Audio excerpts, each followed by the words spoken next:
Yeah, that's right, I'm early.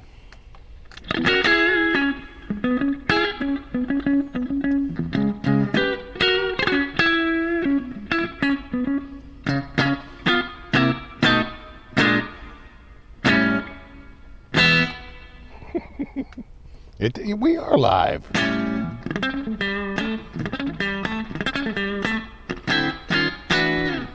Was that a new cola box in the last video? No. It was not a new cola box.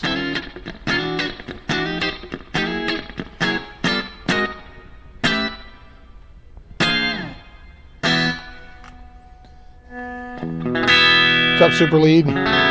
Zach. Everything sound okay? Terry usually tells me if it doesn't sound good. Nelson.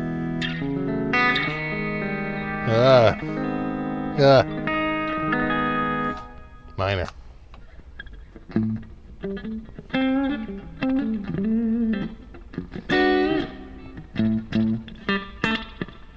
What's up, trolls? Yeti Matzi, Coots, Nelson, Frank C. and Bill France, OU, Matt, John, Vim 69, and Bill France. He says it sounds nice. Let's hit the trim. Super Lead says it sounds good. Zach says it sounds good too.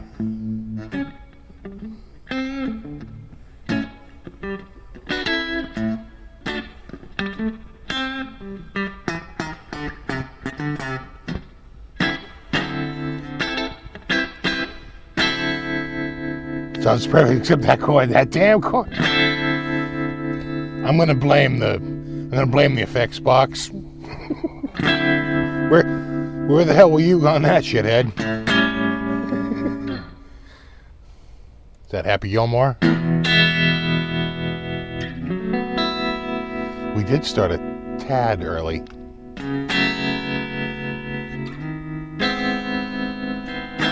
Why, God, why? Oh, thank God.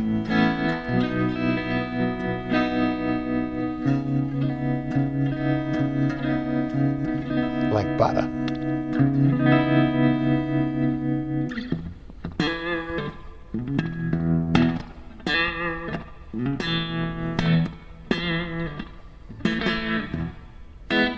It's like 1957 all over again. It's a 65. This is the twin. Right?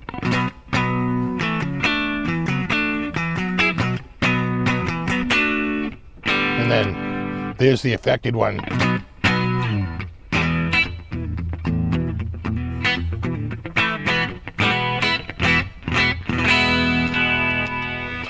I do like this Chocolate Evola. You are correct, Overlord. Ben says it's a snappy tune.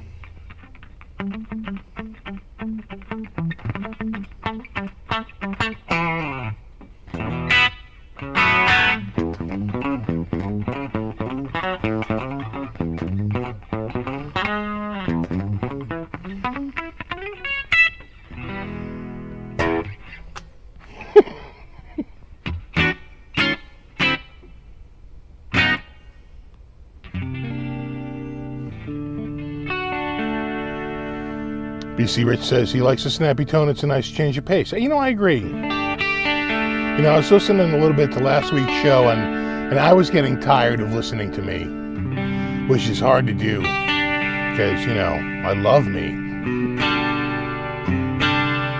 know?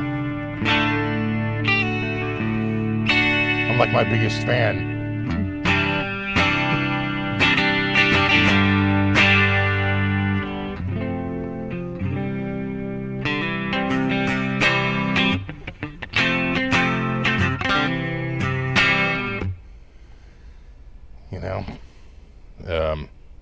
So what is the... That's the stereo effect? Yeah. What's up, Michael D? Guitar Man. Christy. Michael D. Guitar Man 45. Joe Hervey. BC Rich. Ron Paget. And Jazz Flounder and Shammy Whammy Vacation. BC Rich again, just because he's there. And Ed.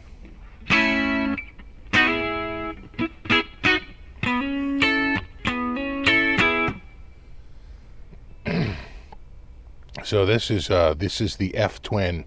And then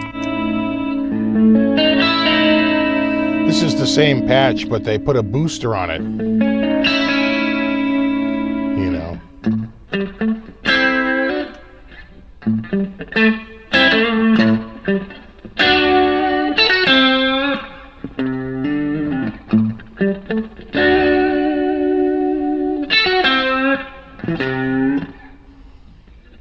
Yeah, Beast of Burden.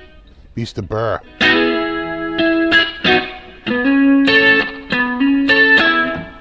You like this one? Yeah, it's that last one, this one, so compressed, you know. This has two flavors. This is sort of the light version. This is the 59 amp.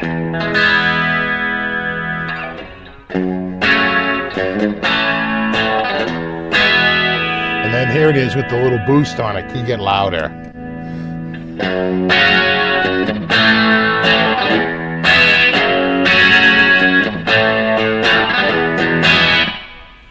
You know.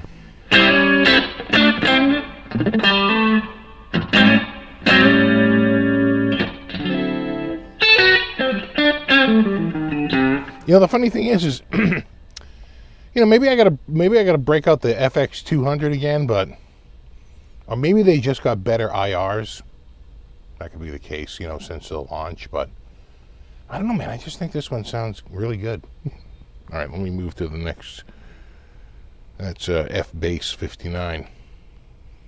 This is Galaxy Clean, so it's much bassier.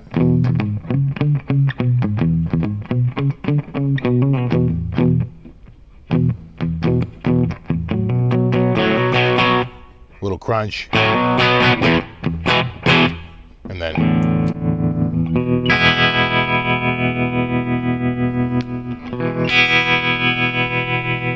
I'm just plugging into the Flamma, and the Flamma is just going out stereo into the rig.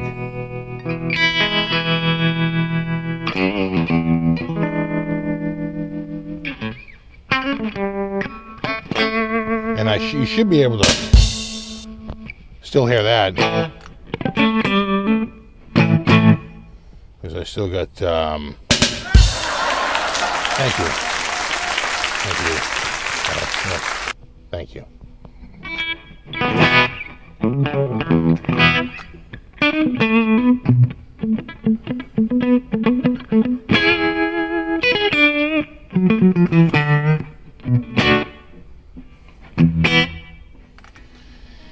Yeah, so I'm going into the rig. I'm going into the Flamma, and then the Flamma goes out into my Scarlett 18920. That's where everything goes into. Everything goes into that Scarlett 18920 Focusrite Scarlett. And then that goes out into my computer. And then my computer mixes all together with the video and the audio and the video audio. What we call AV in the biz. And that all goes out to you over a thing they're calling streaming. Using this streaming, we're able to bring you this broadcast.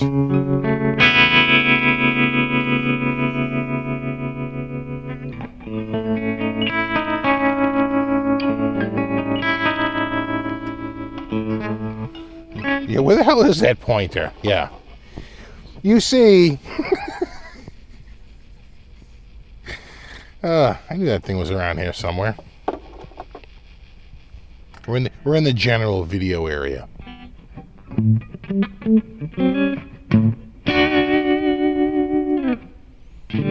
That's a Galaxy 50 clean. Galaxy 50 lead.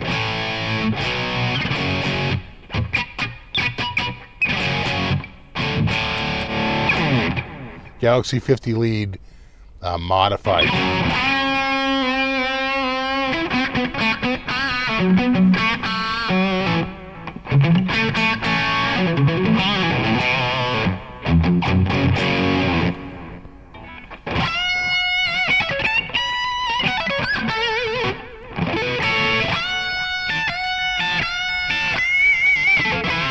With freaking laser beams, exactly.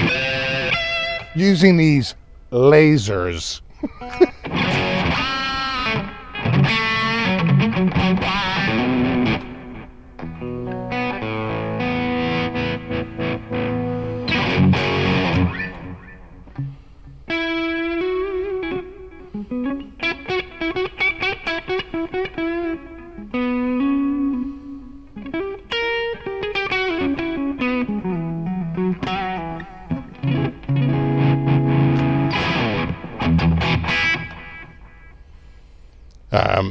No, a lot of these I haven't tweaked. Some of them I have, but a lot of them I haven't.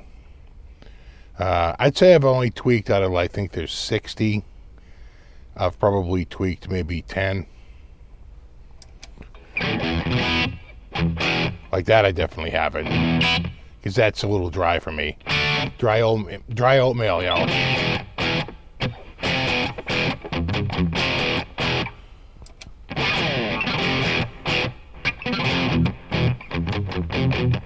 That's actually not even that heavy, you know. You know, that's fairly light. This is a...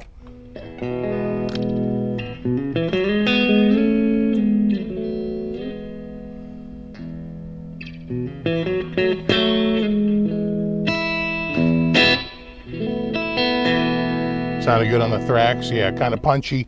Yeah, you know, they're pretty good. You know, they're... The thing is, just it's very different than the THU. You know, THU has its sound, and this has its sound, and you know they're not the same. But I kind of like this thing. I've been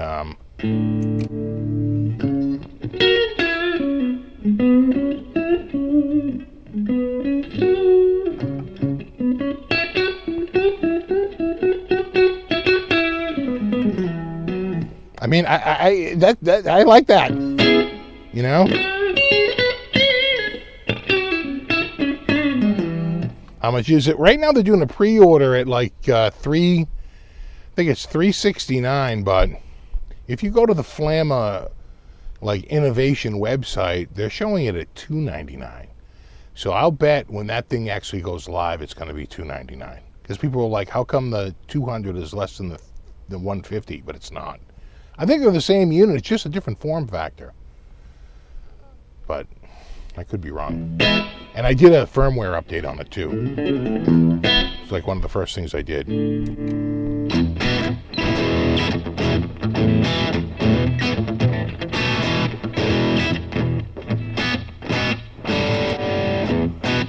So there's the other one was the Modi. Remember, every single one has two sides, right? There's like an A and a B.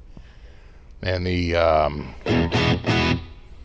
one of them is definitely more modded than the other. One's supposed to be sort of like the plain, and the other one's sort of like the added sprinkles. What's up, Mark? Yeah, sounds very passable, right? Yeah. That's the combo drive. There it is.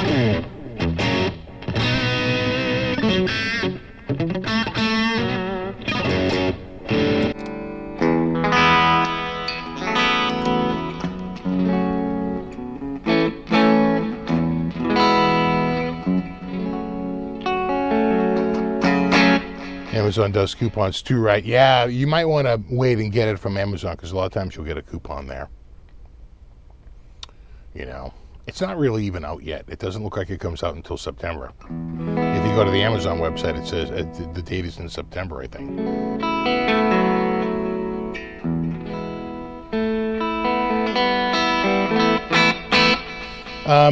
The other thing I was, a buddy of mine from the UK, he was like, he goes, hey, you know what? He goes, I thought that Flamma sounded pretty good. And I was like, the other thing that I didn't mention about it, and I hope it came across in the video, is just how friggin' tight that screen is. Like, it is like you want to talk, quote unquote, retina screen. You can't see the pixels on the friggin' screen until you get up, like, at least in my eyesight. And I'm usually pretty good about that, about seeing like little pixels on the screen. And, I can see them in my watch, So it's like, I don't know. I was impressed at how tight they got the touch screen on this thing. What's up, Aljon?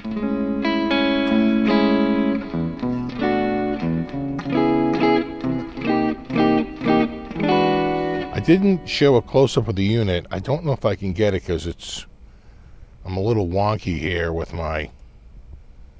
It's right there. See it? This is it. That's my coffee wrapped in a towel. That's the Donner unit. It's right here. That's it, the Flamma. In fact, you can see the word Flamma right there. Like, you know what? I have this tethered pretty far back, so I can't, because normally it goes like this to show off the guitar and not show off the,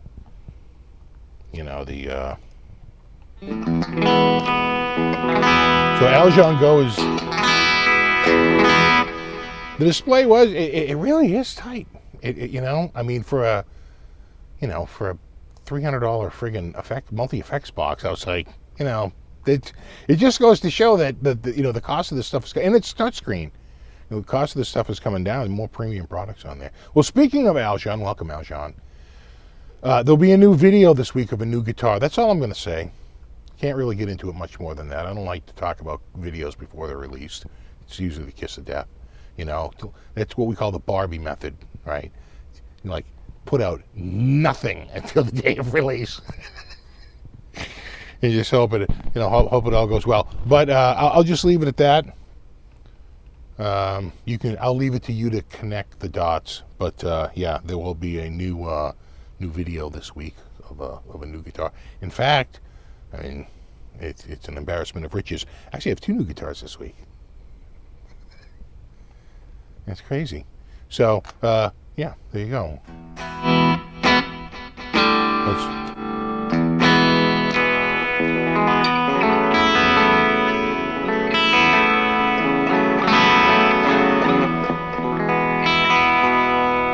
That's the Brit 45 clean. But I tend not to use guitars in live shows until I do the produced video, which I already shot. I just have to edit it and release it, which will probably be Monday. Just saying.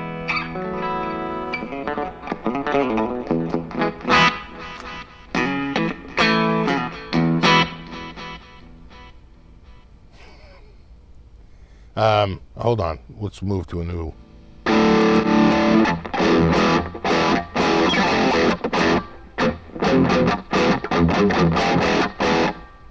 That's called Brit 45. Oh yeah, that's the one with the delay.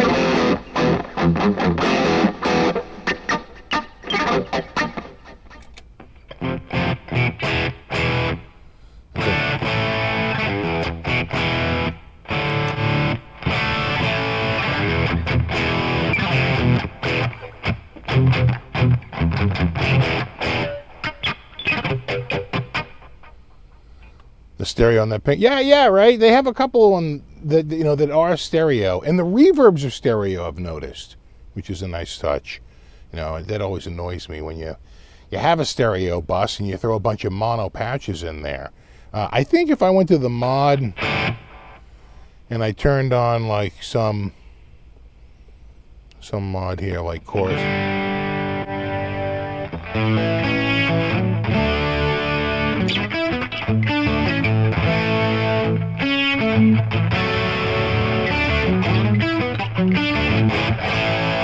right? What was it?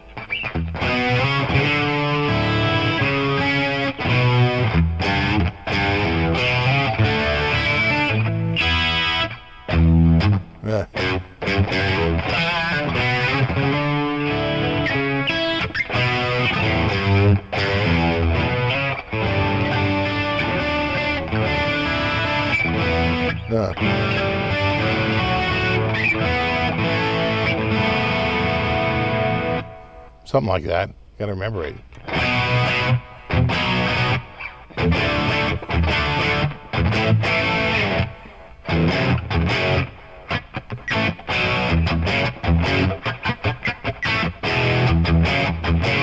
Yeah, you like the stereo? It's a nice touch. You know. And then there's like a drum machine. How do I get the drum machine? I think I hold down the looper. Yeah. All right.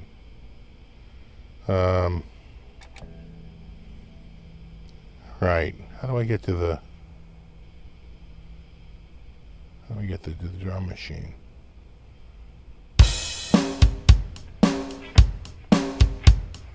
One, two, three. Ah!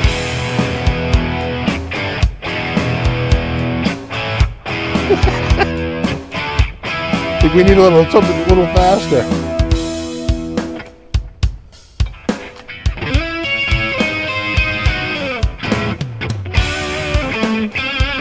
We need something that's got a little. Now you're talking.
What else can we do?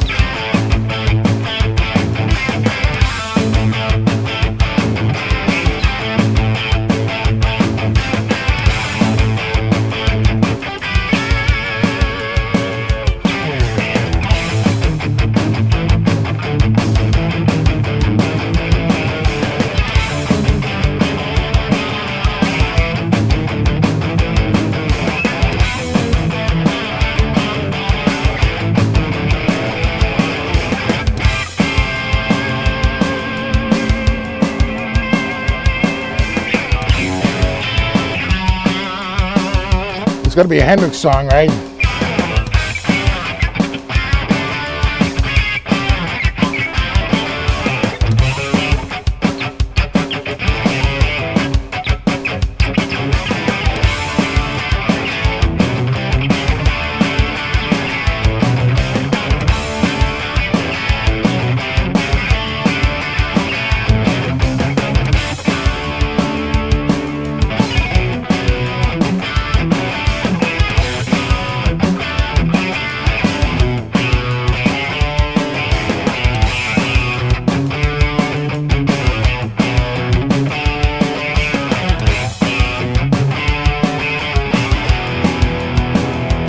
Trying to think of songs, you know.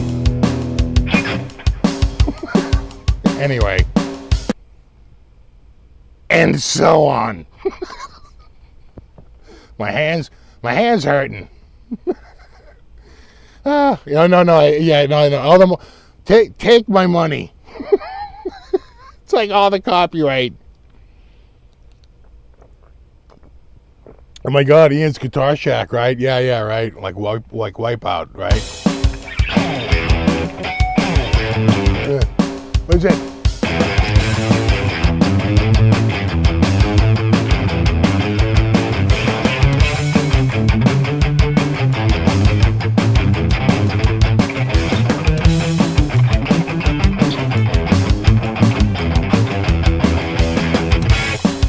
This is my favorite part.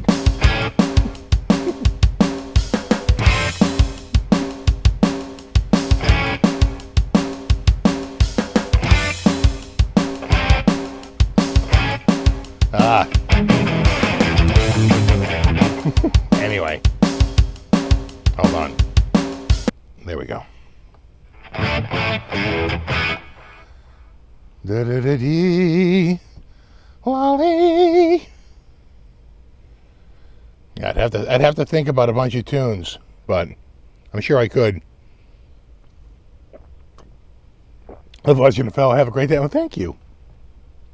Thank you. I am having a good time. What's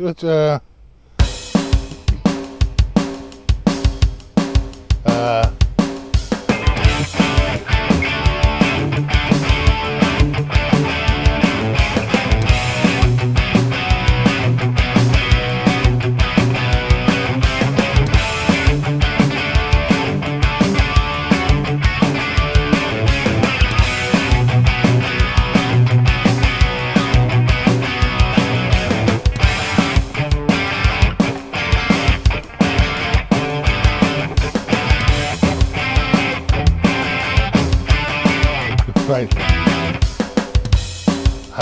What's good you?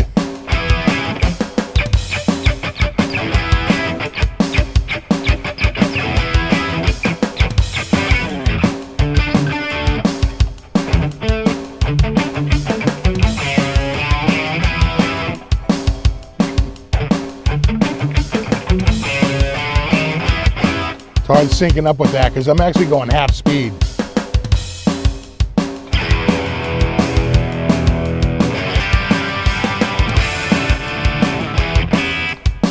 Uh-oh.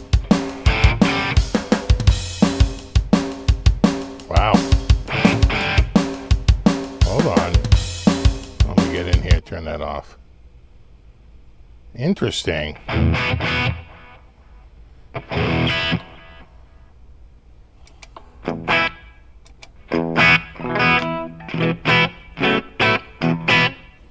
So I think there was a little quick thing that said DSP capacity maxed, and it turned off one of the mods. See what it did there? A little self-preservation. And it turned off the mod because it probably figures that's the least. It kept the drums going.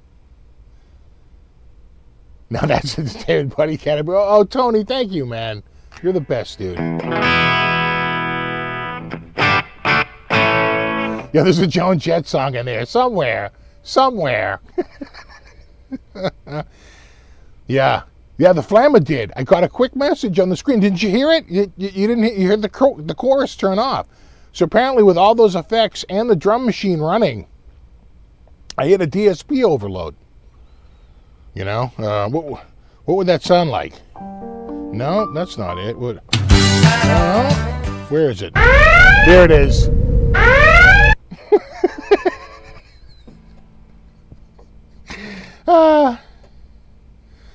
It's one of those. It's one of those. All right. All right, hold on. Let's go to the next here.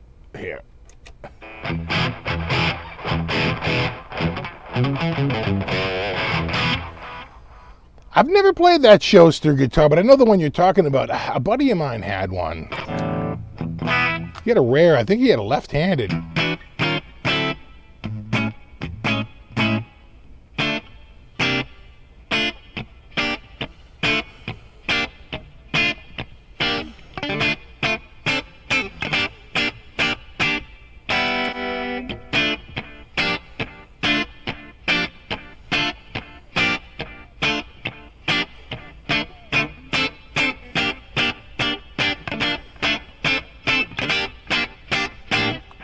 It does sound pretty good. You know? Just get your own drummer. Dude, now that sounds like a man who's never worked with a drummer. You ever actually work with a drummer? They beat things all day and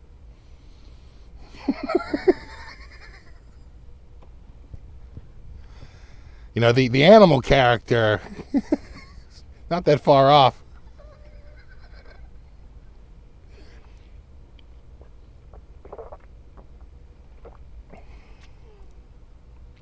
So let's take a moment and we should remember a legend. There's no shame here. Let's remember Tony Bennett. I gotta say, I really loved Tony's singing. I really loved his whole swagger. Tony Bennett, we speak your name. He really was one of a kind. And one of my greatest regrets, he's actually played around here a couple of times, and I didn't get to go see Tony. And, age of 96, which is just crazy. He was born in, I think, 1926.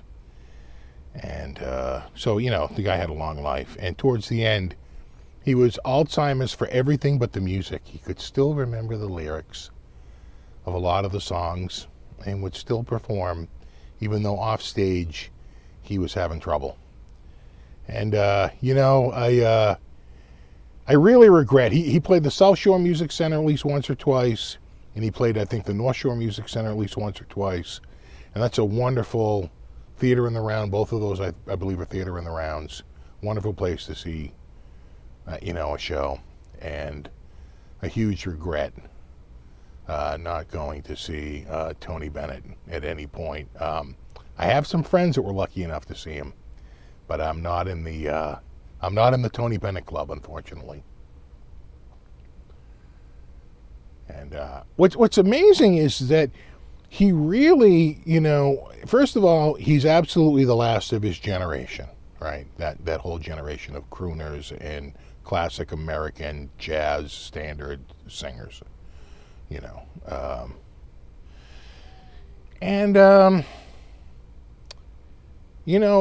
like anything, he was, popular, and then sort of went out, and then had a huge comeback with an appearance on MTV, did an MTV Unplugged, and he was just killing it, and people loved him. And he had, I think his MTV Unplugged album might have been his largest selling album, and had this huge resurgence, I want to say was it the early 90s, or I even forget now, early 2000s?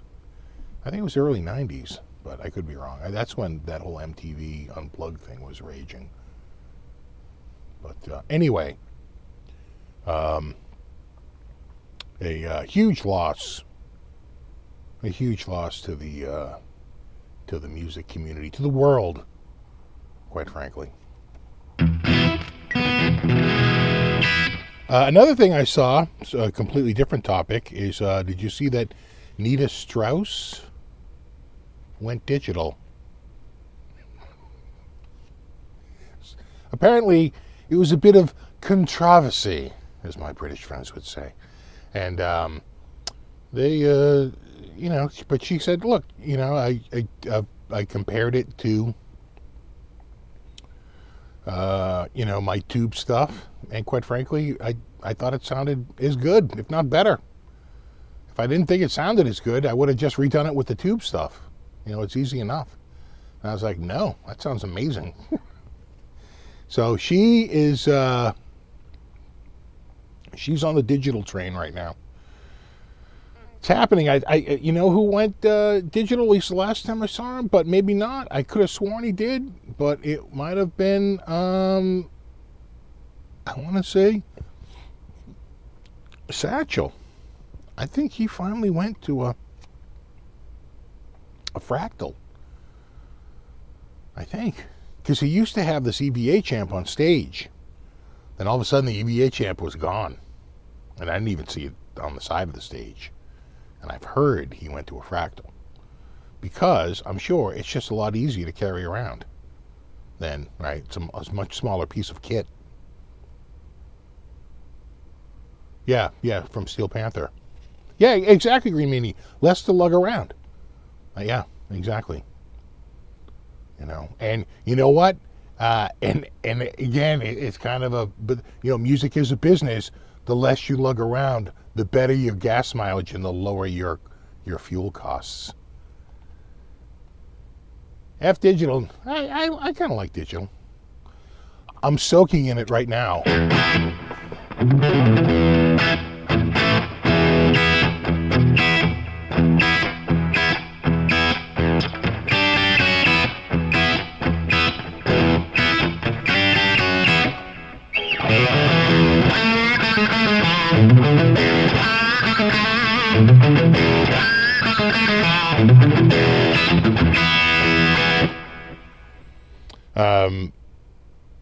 I saw someone mention Boss. Was using a Boss rig also recently. Yeah.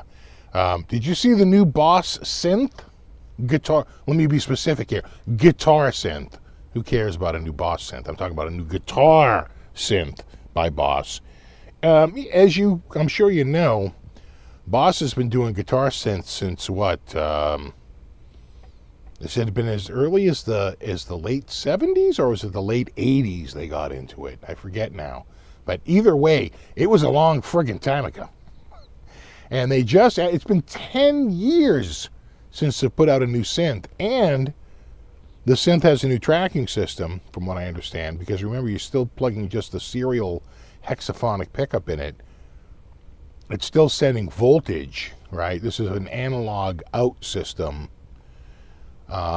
That way you can always plug into a new receiver, and that can track better as technology gets better, and it doesn't limit the guitar. The pickup is just a dumb hexaphonic pickup that sends 6 individual signals, right? Not hexaphonic. And it's like 6 pickups, and they each have their own separate line that goes out. That's why you need that big plug. But it's still an analog pickup. It's still a pickup, a magnetic pickup. But now I guess the tracking has gotten really good. Really, really good. The problem with it is that they track based on the vibration of the wave. And back in the 80s, you literally had like almost no tracking down here because it was too loud. You start to get up there with those frequencies, and boom, the cracking would kick right in. Because the frequencies are so much higher, it has a bigger sample set to work with. You see how that works? All right. When you're low frequencies, big frequency versus a very tight frequency, and it doesn't track as well. That's all been fixed. Like now the processing is so freaking fast, it can rip right through it. And really, track about as good as I've ever seen. You have to change your playing a little bit though, because strumming doesn't sound right. You have to get your claw hand out and do a lot of like plucking of simultaneous strings if you want to sound like a keyboard. And quite frankly, you forget that how tight the octave is on a guitar. And if you notice the guy who does the Boss demo, he uses his right hand to come over and tap some higher lines to sound a little bit more like a keyboard. Because it's hard, right? Hard to get a 2-octave spread there and sound like a real keyboard player would sound when you're playing a friggin' guitar. I'd like it more for like the mono sounds, right? Kicking into the mono. Or, quite frankly, just if it has it, using a MIDI out, and then you can control anything.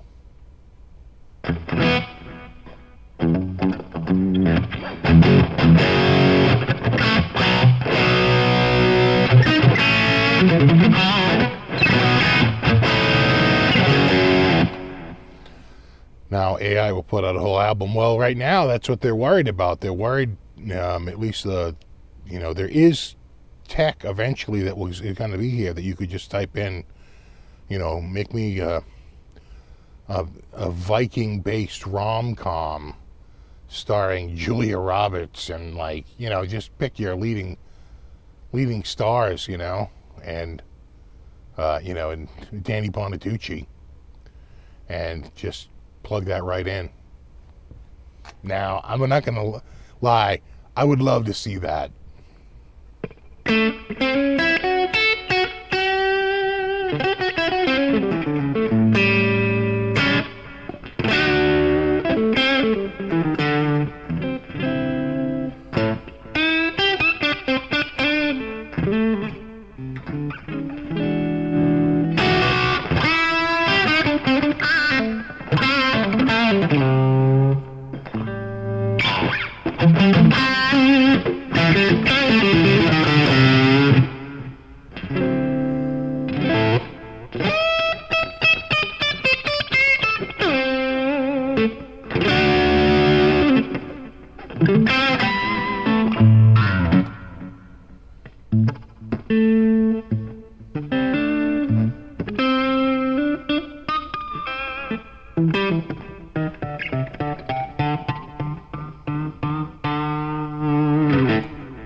Hasn't really been much done on the trailer. I've been like totally, you know what, we finally got a little bit of a break in the heat and humidity. We had some thunderstorms roll through last night. Oh my God, the rain. It's like my trailer became a swimming, I had a tarp over it. The tarp became a swimming pool, and I mean a swimming pool. And it took a lot of strength to finally tip it up and just to get the water to start flowing out of the back of that thing like a friggin' waterfall. There probably was 50 to 100 gallons in there.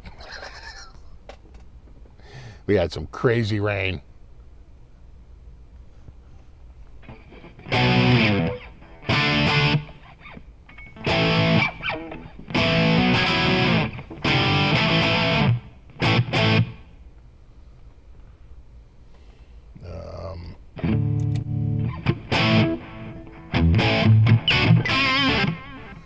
What did rain do to my porch?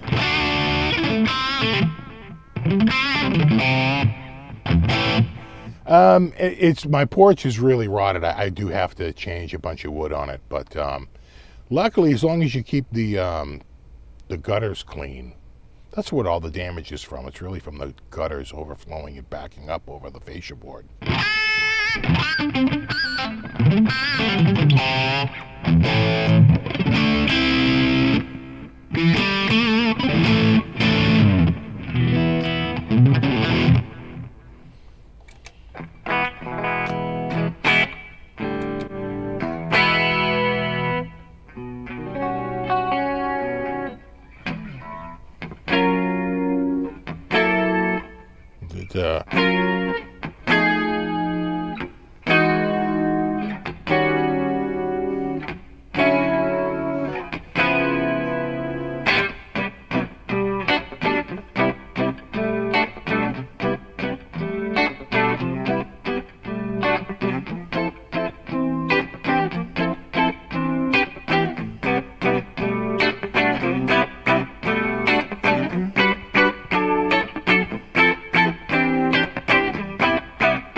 I think that's supposed to be a Marshall 900.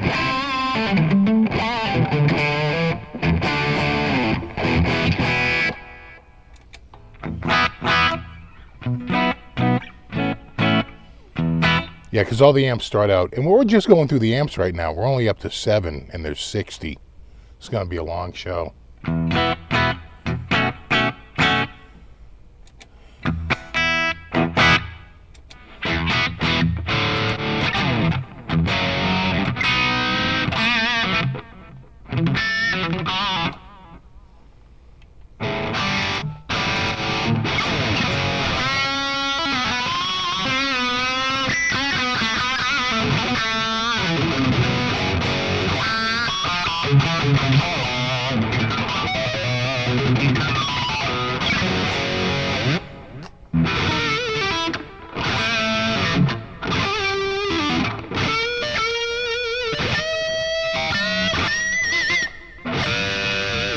They call this the Fryman. Obviously, he's supposed to be the Freedman.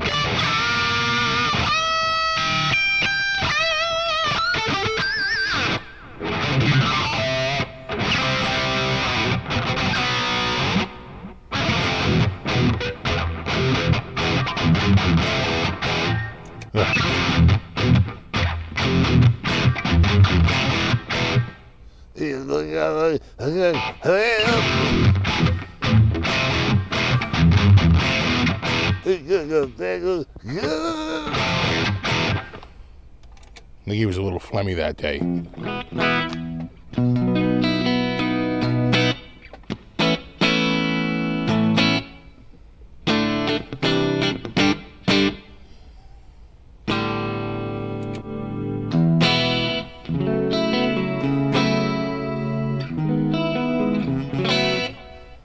Do we dare try some more of those?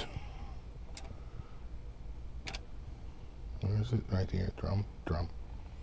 That was punk. That's a little fast.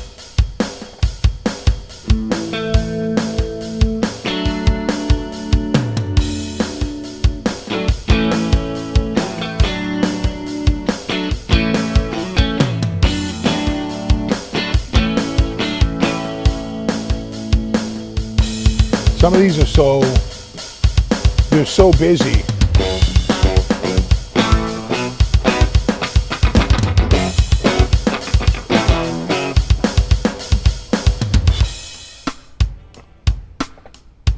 Oh yeah.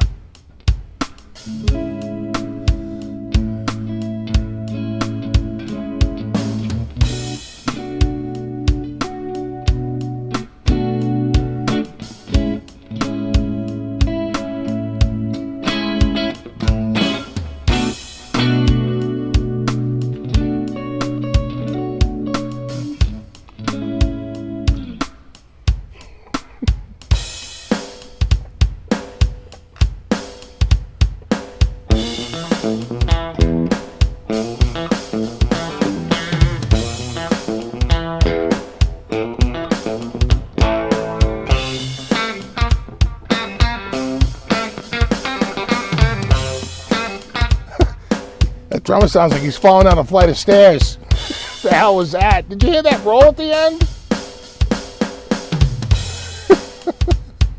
Ba-dap.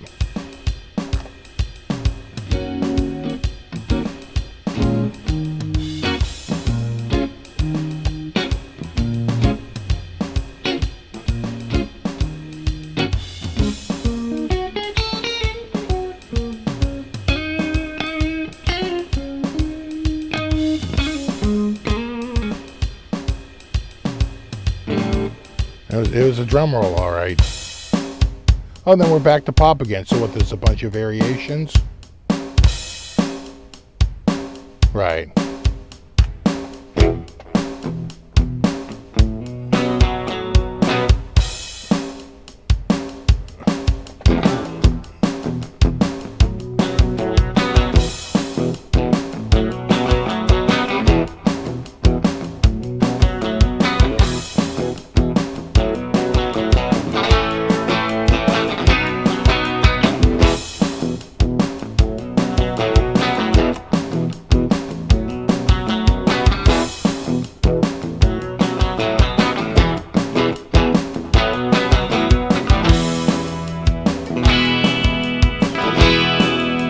Trying to think of songs, you know.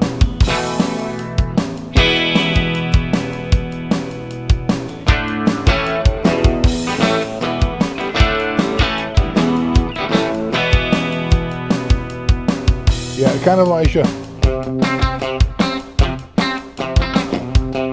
There we go.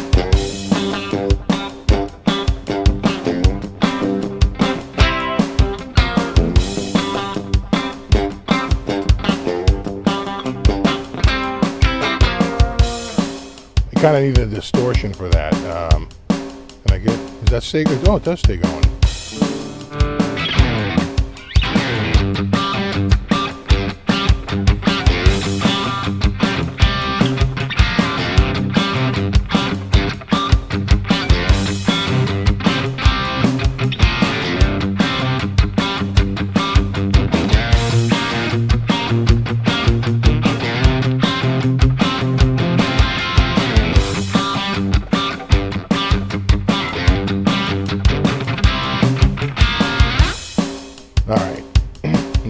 get to the...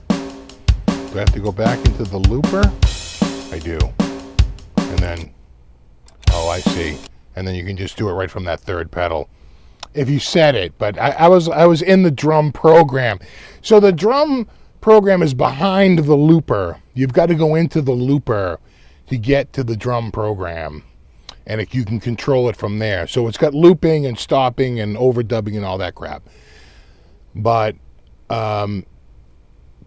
the start, stop, record are two of the buttons, and the drum is the third button, which makes sense. What's my coffee doing? Oh, I have coffee left. What am I doing talking and playing here when I have coffee? Oh. My Flamma. My Flamma.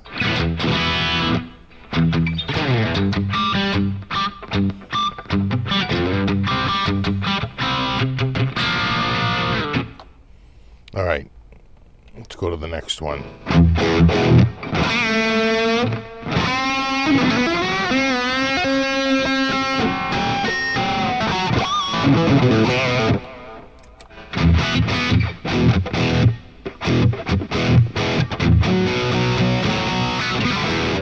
I mean, if they had any balls, they would have played it like that.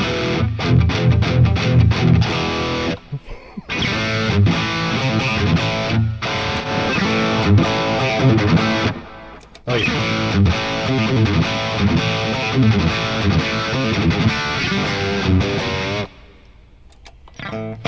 The thing is, I haven't really played guitar all week. I'm finally like warming up here.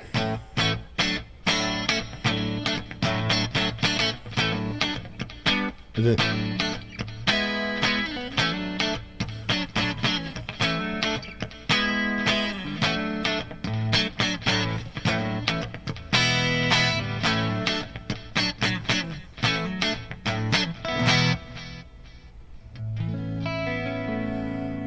Really? And listening to SFB is not what I imagine my life in your 30s to be like. I hate to break it to you, dude, but this is as good as it gets. You're peaking right now. It's all freaking downhill from here.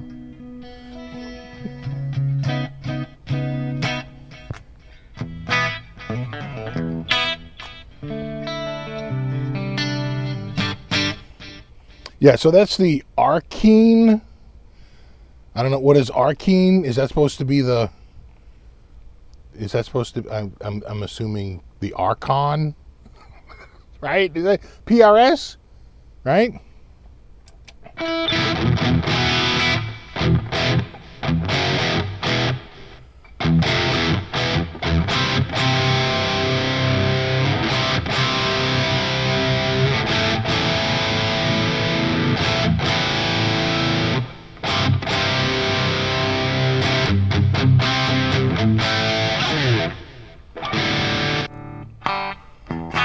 Citrus clean.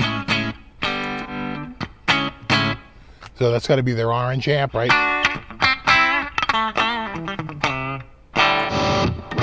Citrus distortion.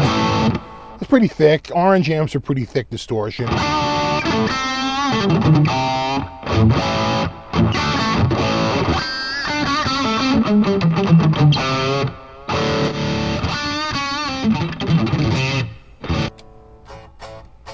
That has no sound. Oh, because I gotta be careful. That's because the...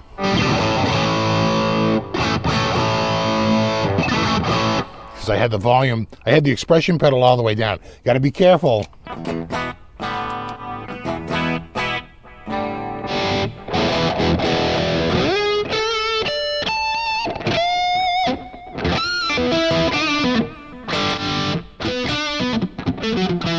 That's just custom 100.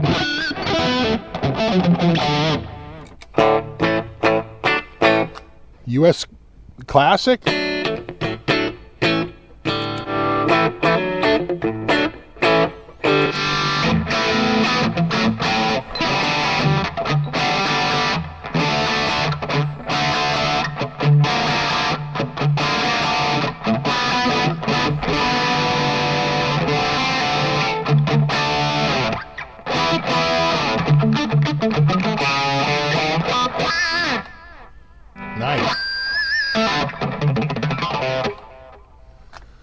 Have I ever demoed the line of Helix? No, never. No, and in fact, the only thing Line 6 has ever laid on me, because it's super easy for them to do, is they did give me the software, the Line 6 native software. But we've tried it here a bunch of times, and it's been kind of a bust, you know? People are like, you know, they don't like it.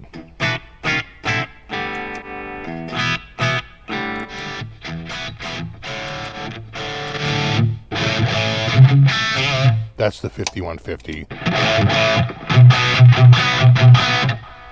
That's the 5150. It's loud too. Solo, that must be the Soldano.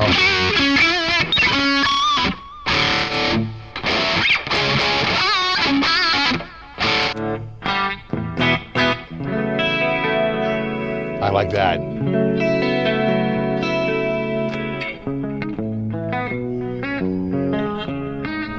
I gotta lift this up a little bit. You know what? I have no problem with my hands, you know, as far as like, you know, playing the guitar. But my friggin' wrist has been killing me. And it's when I play guitar, it's hurting my wrist. My wrist hurts.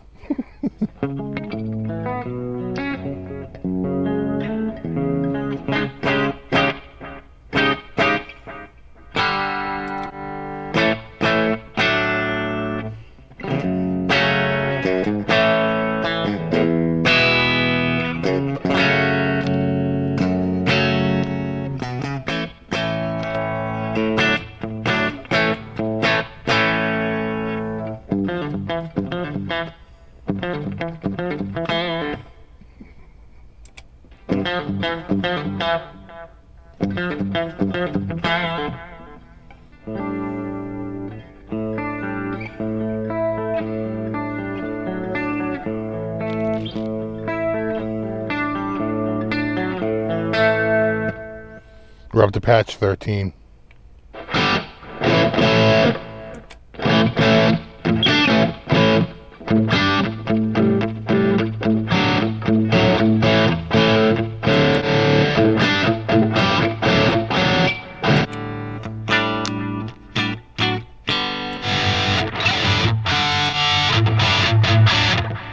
See, I'm not.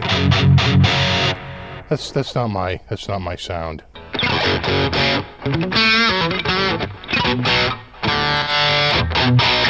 Again, a little too harsh, right?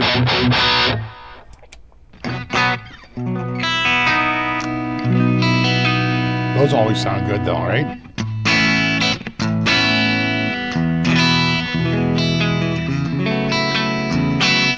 So I don't know if you caught my video yesterday. Not a lot of people did, apparently. About Fender for the Ventera the Ventera 2. I found more leaked photos. Here's what's going to come out: a 50s with a maple, you know, this sort of like, I don't think that's Sherwood green. I forget the green, turquoise green. The two color sunburst in black. There's your 50s. 60s, Lake Placid blue.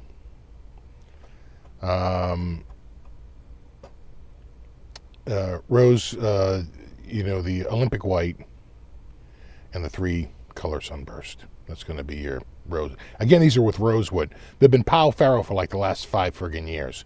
And, you know, this series, it used to be called the Classic series. Now it's the Ventera.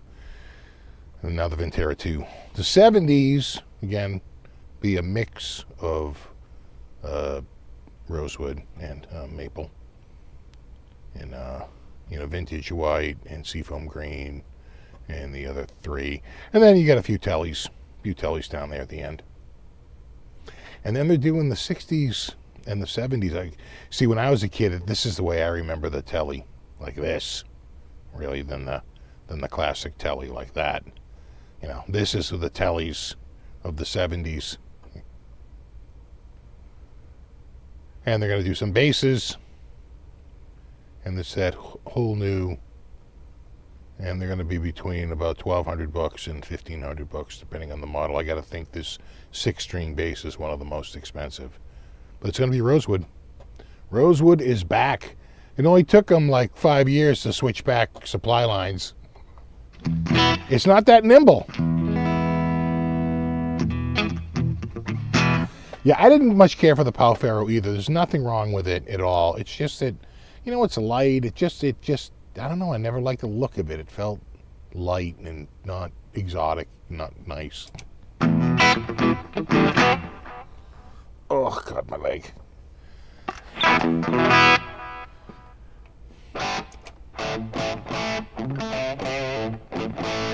See, some of them are way off on volume.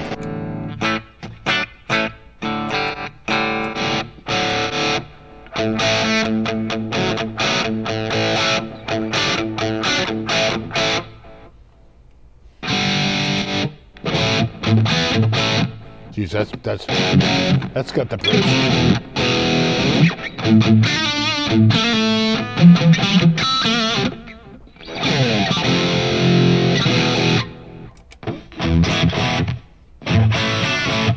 The Herbert, that's Herbart, must be Herbert.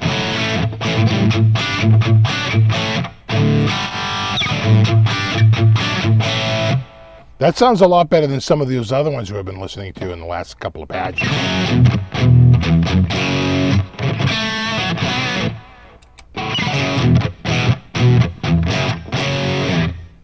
I like that Herbart.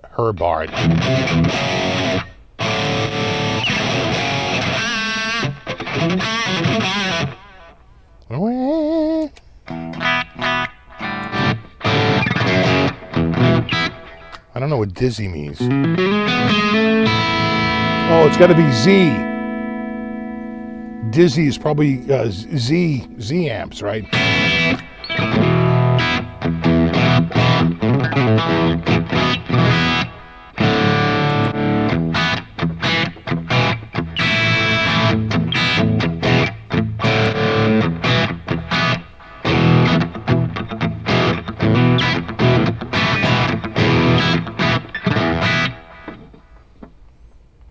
Let's try it. Let's try it with the drum machine.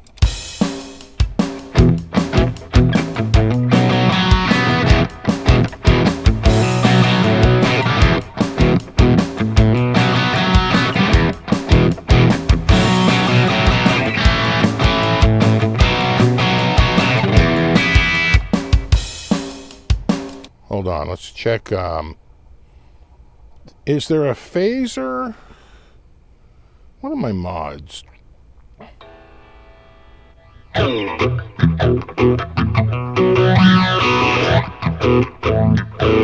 the 70s phaser. It's the 70s phaser. Then it's high cut. What's this pitch? Pitch vibrato.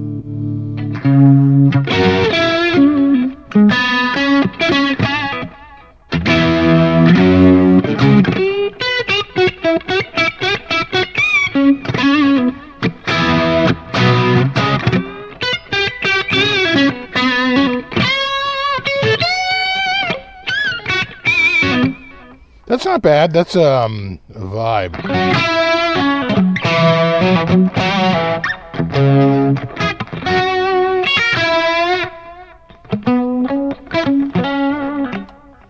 Yeah, that sounds good. It's called Vibe Rotary. Tremolo. Makes sense. And then there's a bunch of high cut, low cut, and pitches, choruses.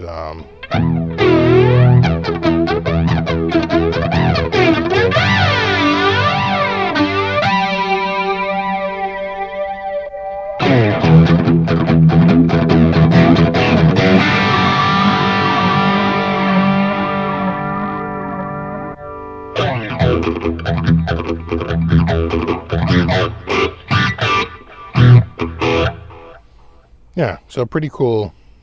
I could put the phaser on.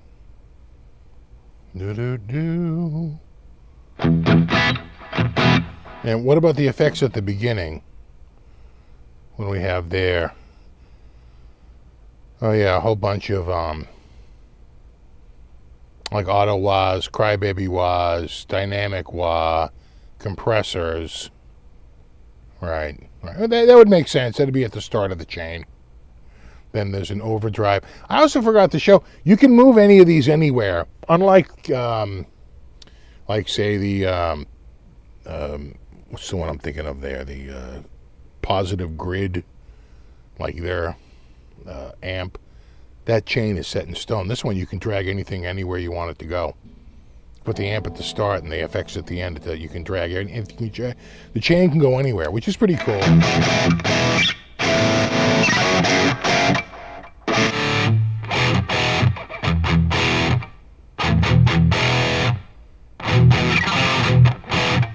Chug, chug, chug.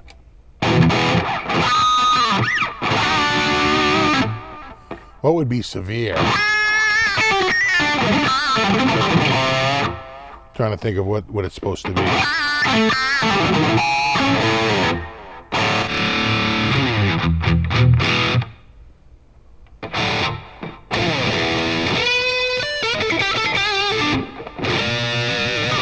That sounds good, huh?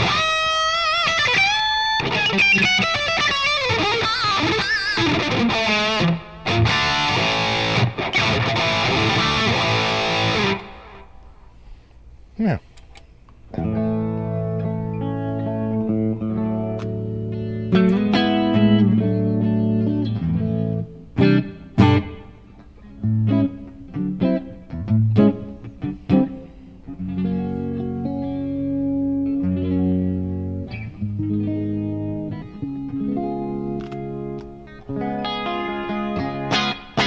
What's up, Krell Bar? You like that? You like that?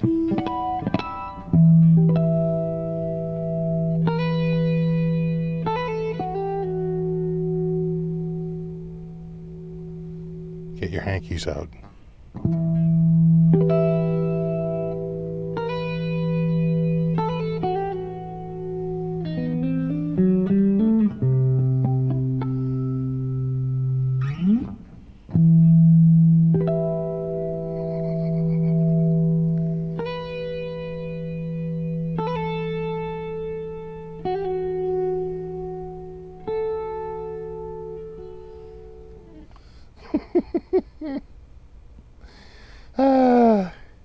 That's called Ballad Chorus, patch number 20B.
I hate the string slim.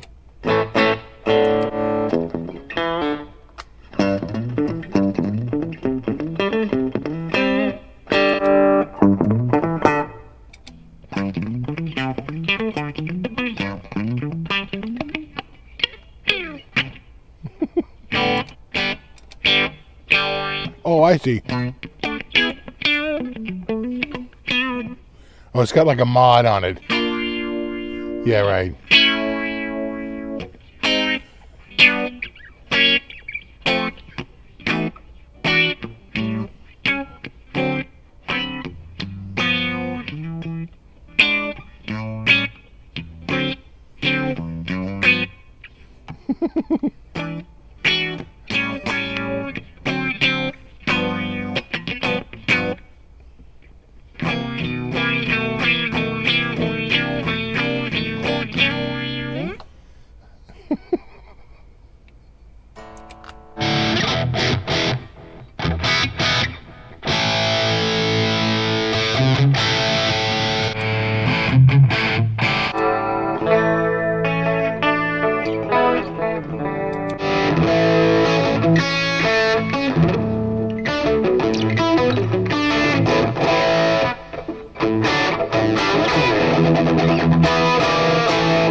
blues lead.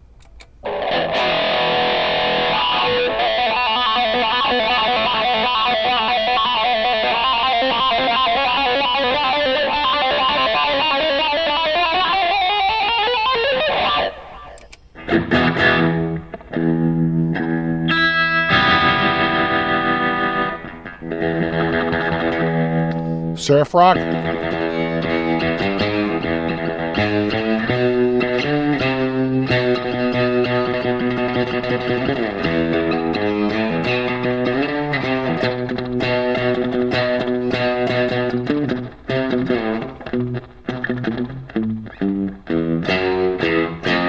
Almost feel like it goes to F, but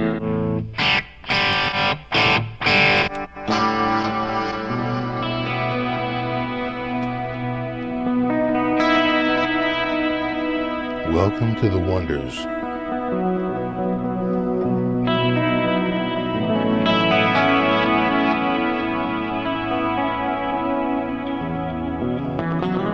It needs more reverb for surf. This must be the surf patch then.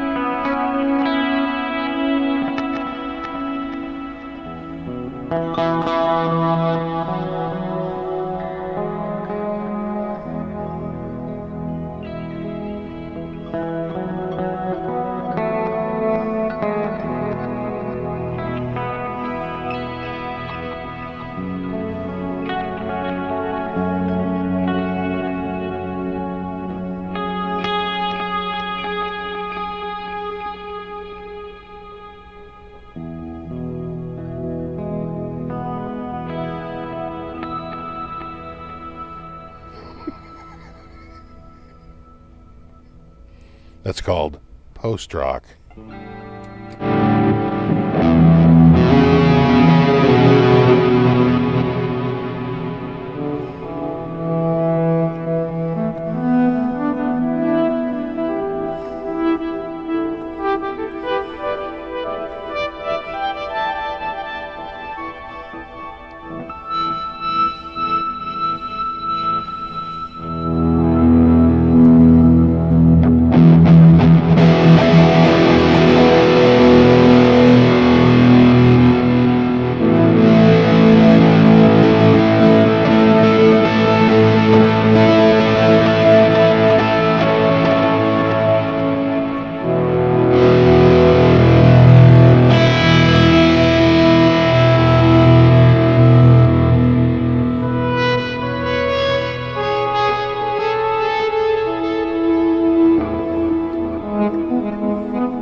I have just launched my ambient guitar channel. Say hello to air rock.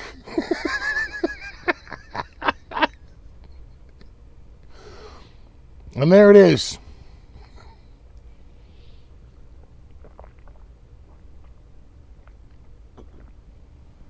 Oh, it's I'm not gonna lie, it's a lot of fun.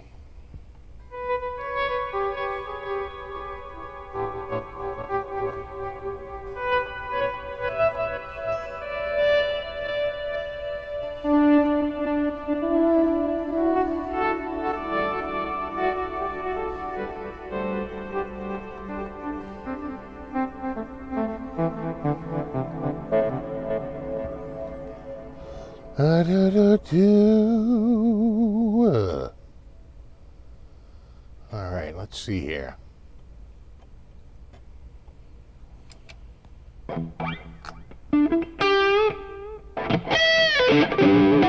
It's called Fusion Lead. So kind of like a mid push. But I like that a lot better than their attempts at like metal earlier in the patch set. We went through a little run there where I didn't think it sounded that great. Probably about, 5 or 6 patches in a row that I was like, ugh. Not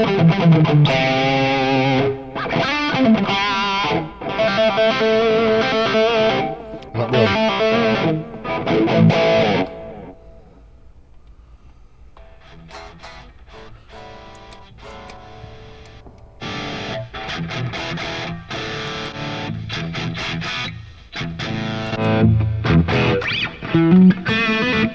Prog rock.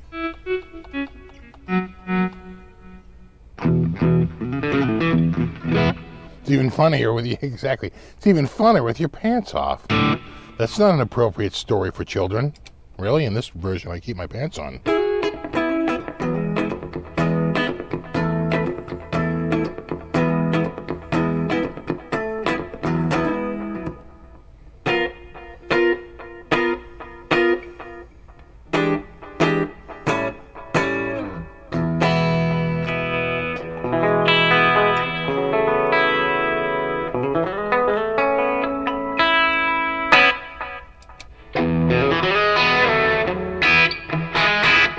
Same patch, but with a distortion and a delay turned on.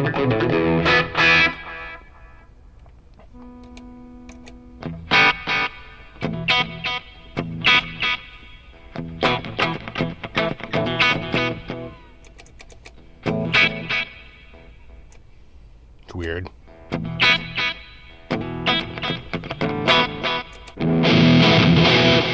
Oh, that's weird.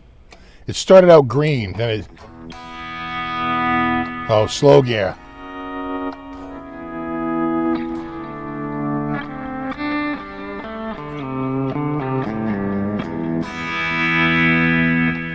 Yeah, it's a envelope.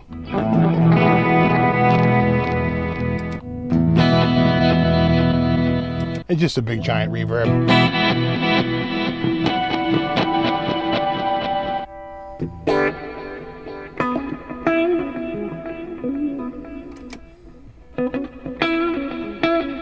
I like it better with the mod on.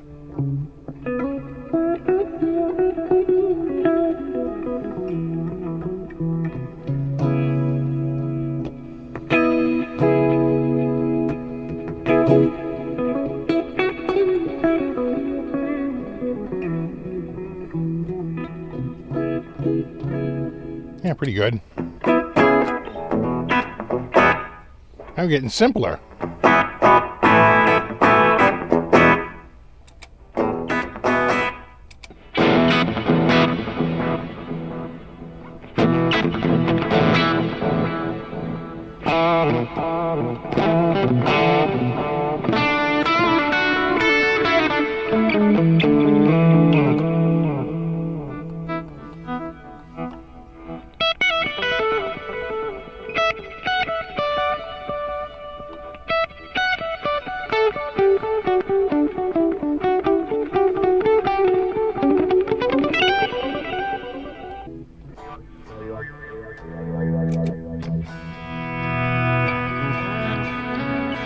I get more volume swells.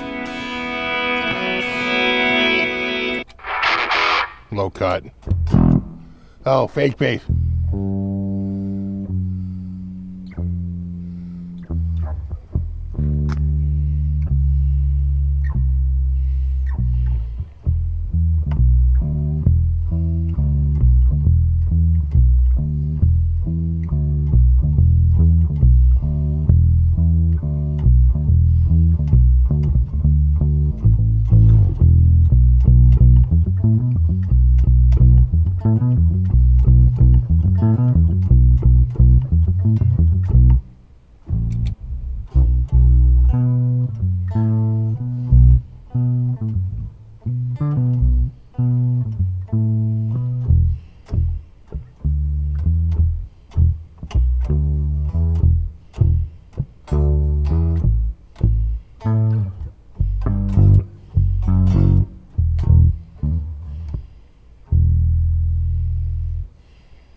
Yeah, not bad.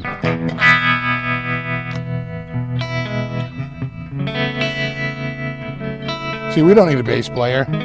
Just like we didn't need a drummer. Let's go. Let's go, how do we do it? That, and then here.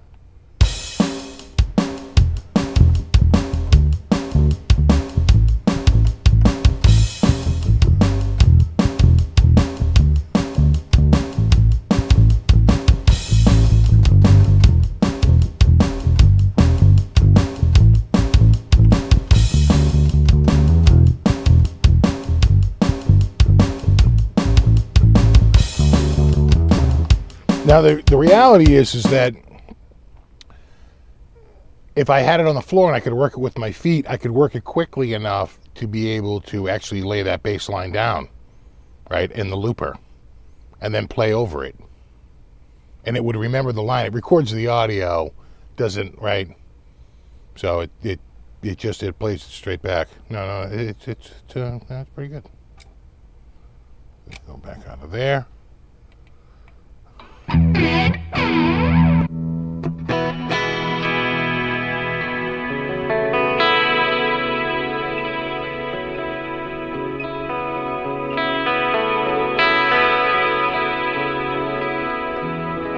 Exactly, play the bass with my feet.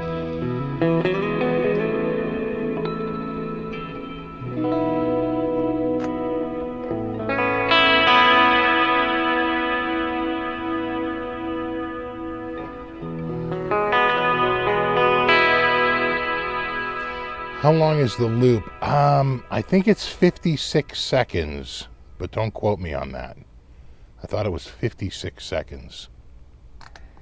Watch, I'll find it's like 56 minutes.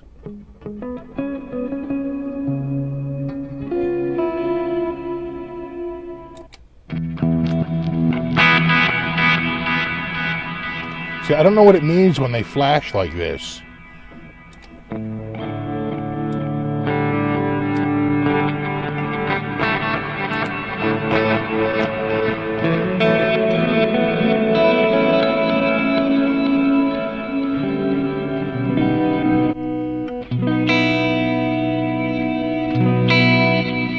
Yeah, so that brings the effects in. I put the pedal down. Pulls one of the effects out.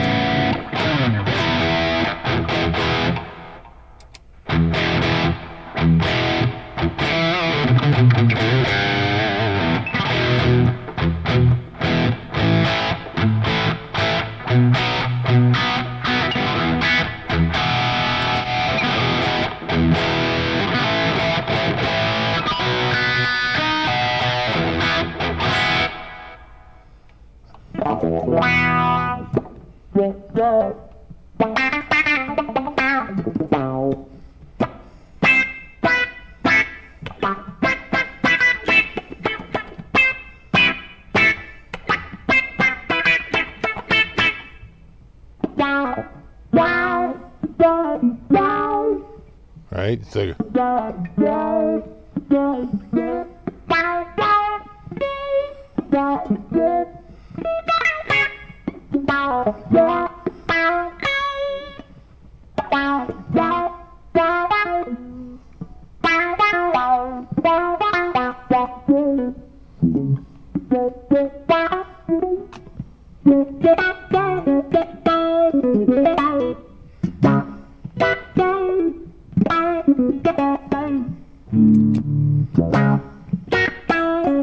so it's two different dynamic wires. I'm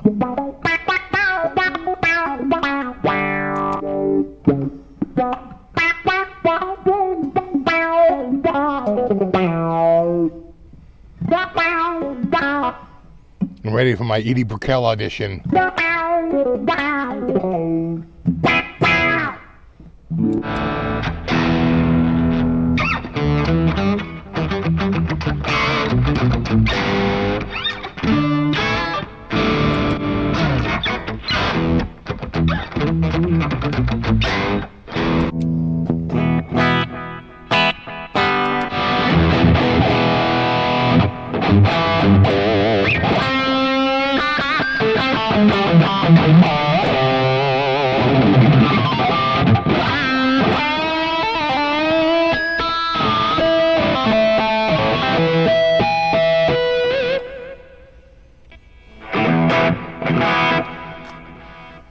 I've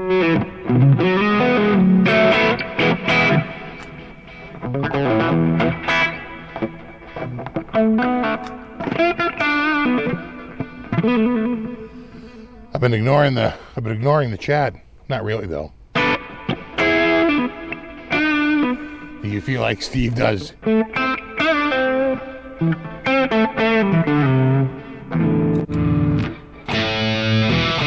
Oh.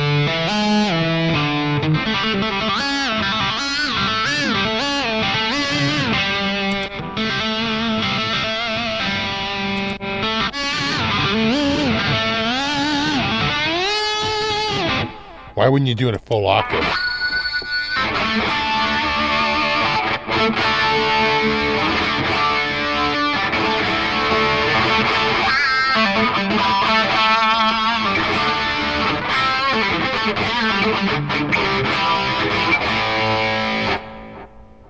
Stereo separation. And that's it. Is that it? Is that really it? Yeah. Which one did I like there? Which one did we like? We liked the where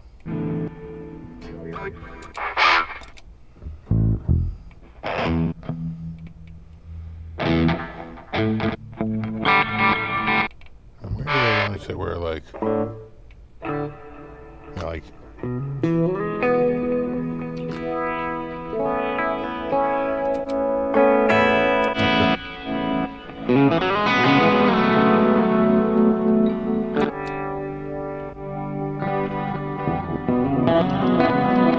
these I think before that, no, after that.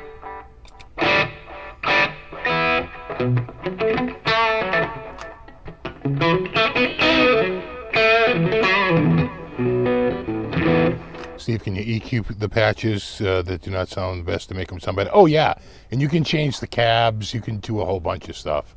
You absolutely. Oh yeah.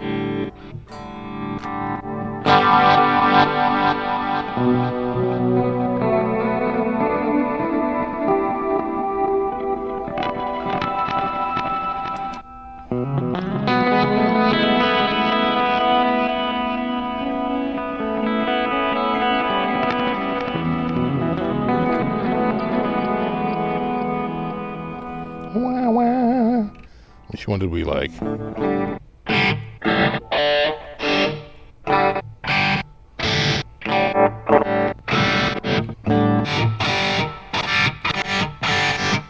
think I like the to be honest, I like the Fryman stuff.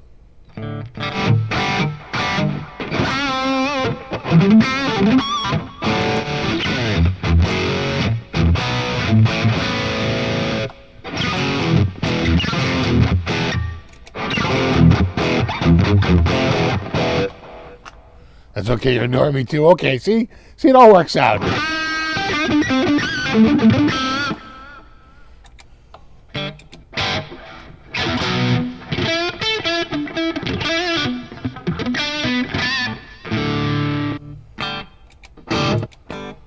Where's a good one?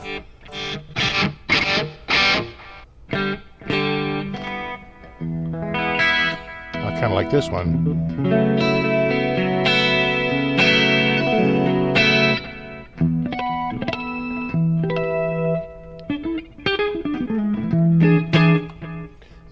Am I out of coffee? I am out of coffee. God damn it. It's all right. It's all right. Oh, got to stretch here a little bit. A little bit of a stretch. Yeah, I know. Purple Rain, right?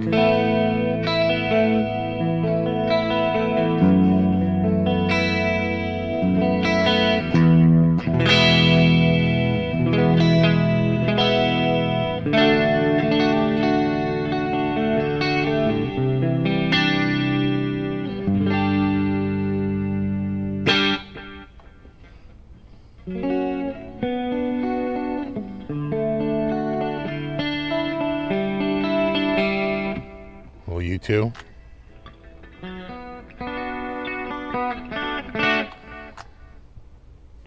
No answer on IRs. I think you can load all your own IRs. and they take the 1024 point, so they can read a fairly good size IR, not like a 512 point or a 256 point, so they can read a lot of data.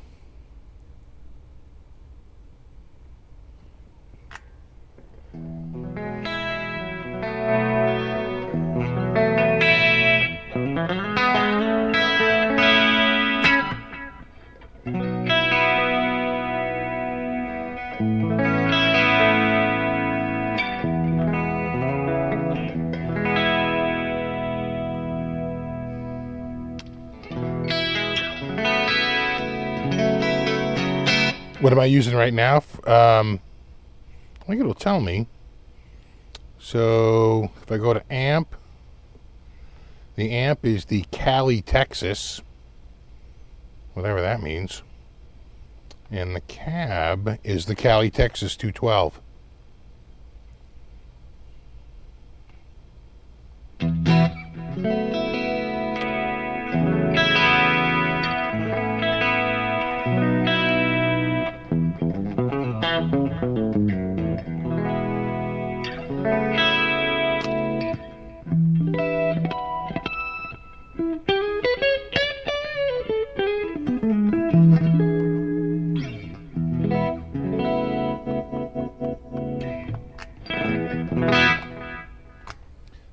Do.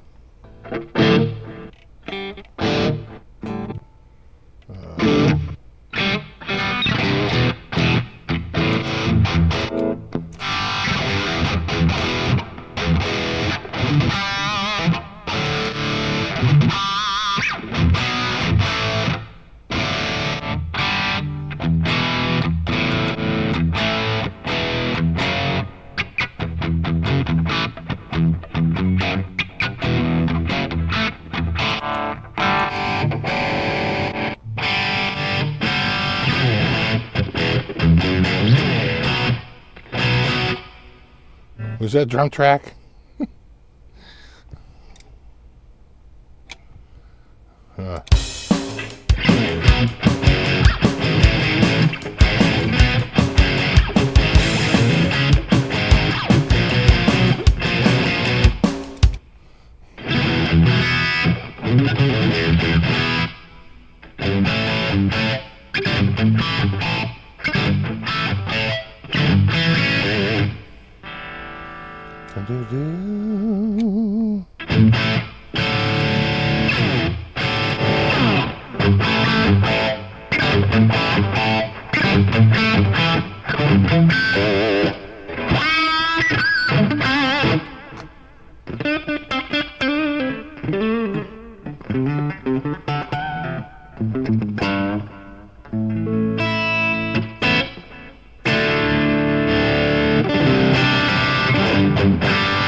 I think they clean that pretty good too, you know.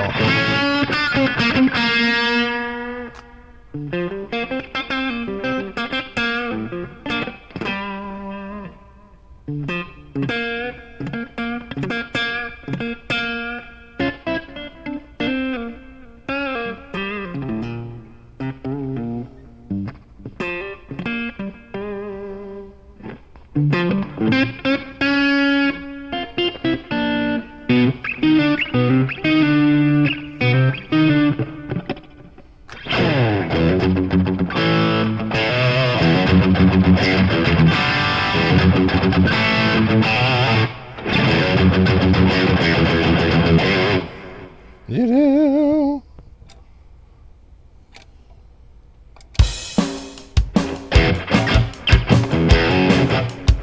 Go. What's that? What song is that? That's go.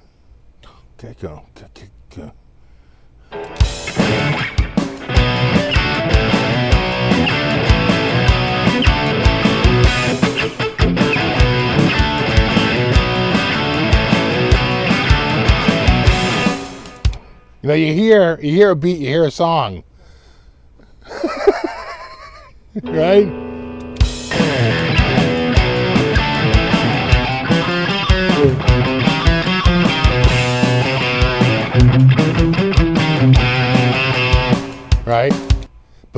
might go. Has to go a little faster than that, though, right?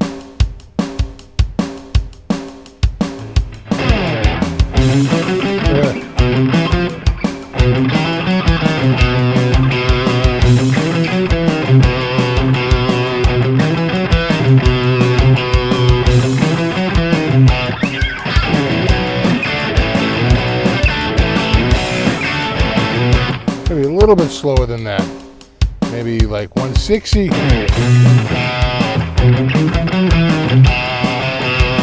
Something like that.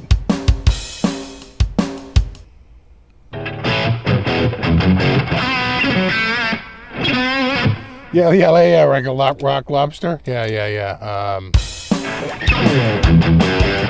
What's it?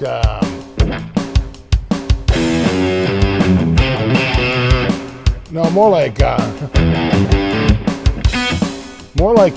Private Idaho.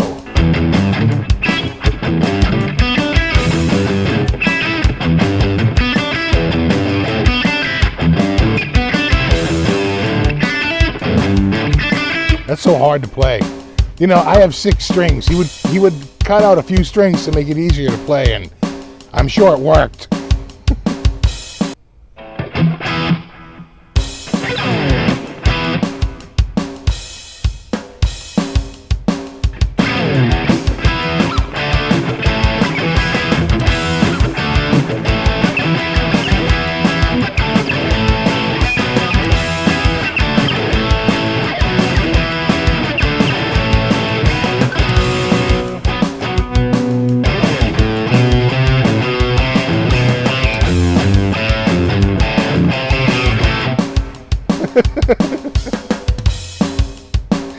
Oh, God.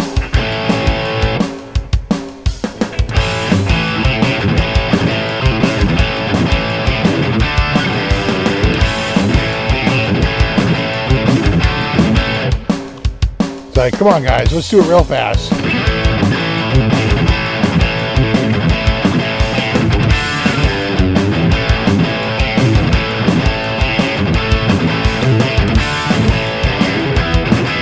It's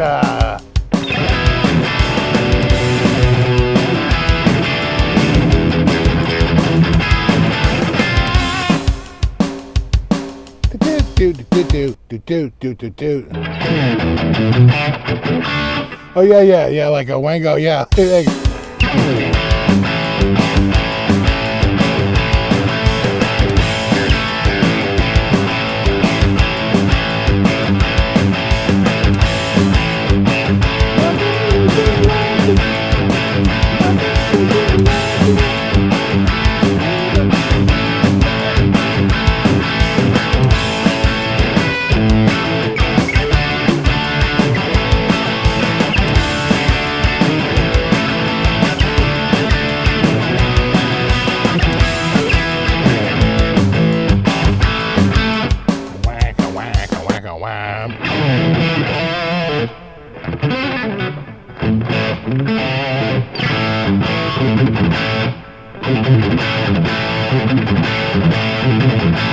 It's like, come on, guys, what's going? We're going to need that about 20-30% faster.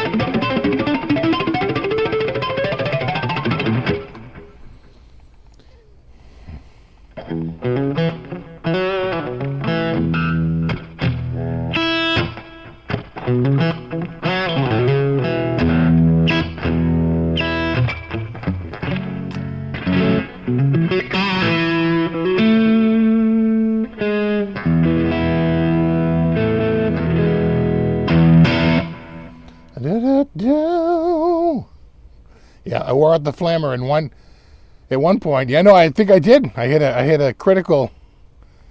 How's the heat coming off this thing? Well, not too bad. It's not really warm.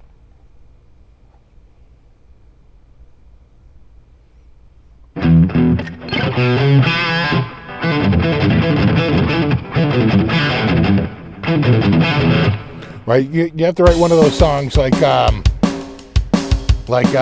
Bonamassa, right? Just for the sake of being fast, like.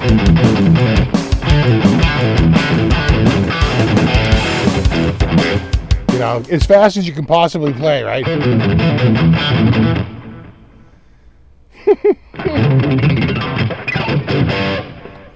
You see the Nuno comment? I agree with Nuno 100%. Yeah, he basically said, you know, people think it might be easy to do a gig like Rihanna, but it's actually really hard. And like most rock guitar players, like take a guy like Slash, he's like, you know, he probably couldn't really play this gig. And he's absolutely right. You know, of course, when people are like, hey, how do you do? Slash is an amazing player. Of course, Slash is an amazing player. But, you know, you put John Scofield in on a metal gig, he's only going to do so great. You put Paul Gilbert in on a jazz gig, I mean, he's going to do his best. He's going to be laughing his ass off and having a lot of fun, just like Scofield would. But the reality is they're way out of their wheelhouse. That's not really what they do. You know, just like Paul Gilbert isn't going to crush it with, you know, some straight-ahead bebop jazz, John Scofield isn't going to crush it with a bunch of metal. And basically, it's Nuno's funk training that's really prepared him for that job. And a lot of the stuff that they play is this very syncopated funk. And while, you know, Slash is an amazing guitar player, you know, he's a rock guitar player. I don't know that his skills would translate to that without a shit ton of practice. And the other thing you have to remember about Slash is that, you know, he wings it a lot. And as a matter of fact, he basically even said that, like, he was doing a gig with, what's his name there, Jason Bonham. And they were doing a Zepp tune. They were doing Black Dog. And there's a turnaround, right?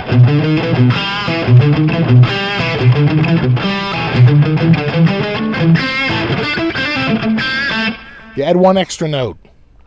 And that one extra note turns the beat around. But Slash, he goes, I didn't learn it. I just improvised it. And Jason was like, whoa, whoa, whoa, whoa. No, we don't just improvise that. It's just one extra note. And he literally showed him how to play it. But that's Slash. He's just winging it. He's improvising. He's doing that. Whereas I don't think Nuno would have showed up. He would have like had that nailed, because he's more of like that, you know what I'm saying? That studio creature, you know, dude. You know, Slash is like, he's just not that kind of player. And you can't expect him to be. You know? You know, Slash is just a really amazing rock guitar player. It's hard to argue that his solos and, you know, his guitar work is not top quality. It's just that it's in that genre where he really shines. Once he gets out of his wheelhouse, like any guitar player, once they get out of their wheelhouse and their main sort of area of concentration, it's much harder. It's hard to be a jack of all trades.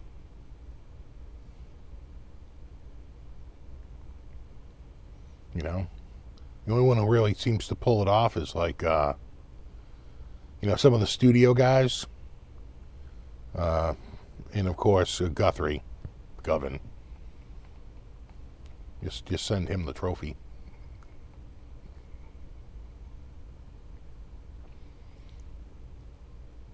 Yeah, exactly. You wouldn't call Slash like George Benson, right? There's a certain gig where Slash isn't just going to be able to cut it. And George Benson can't cut it on a Slash gig.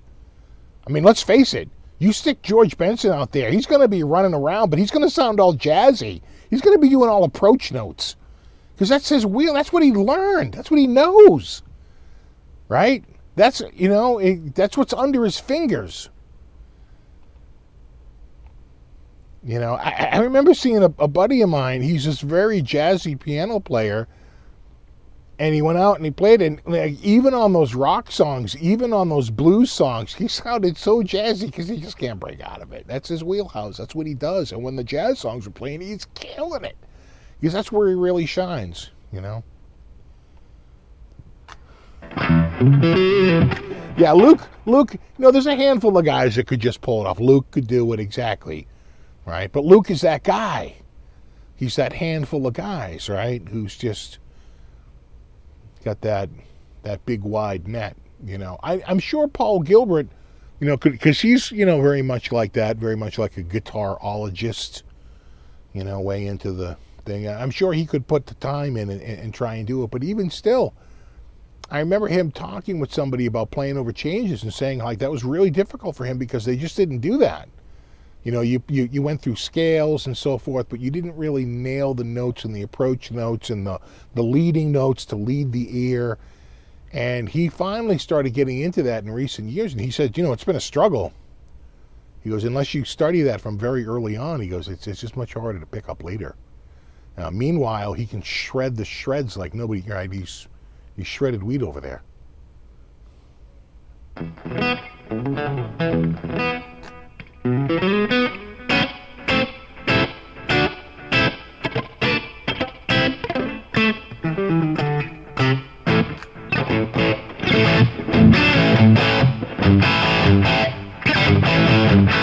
Yeah, RJ, Tim Pierce, these like studio guys.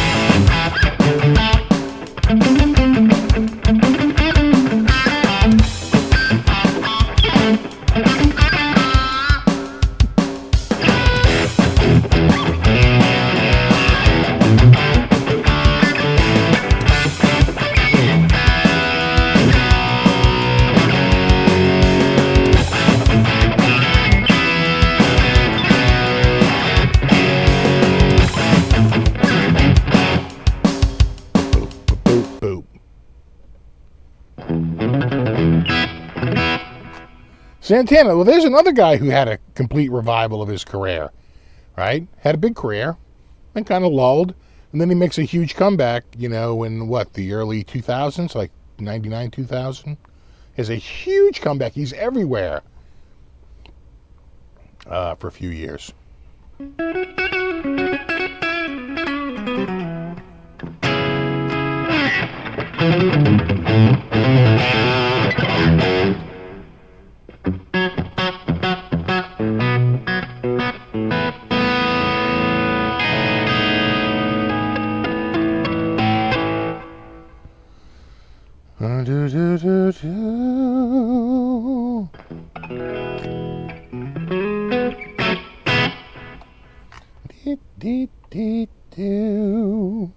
I don't think if I have anything else here in my notes. I do not.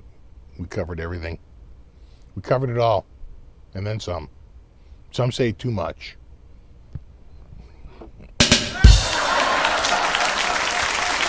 Thank you. Thank you. No, thank you. Thank you.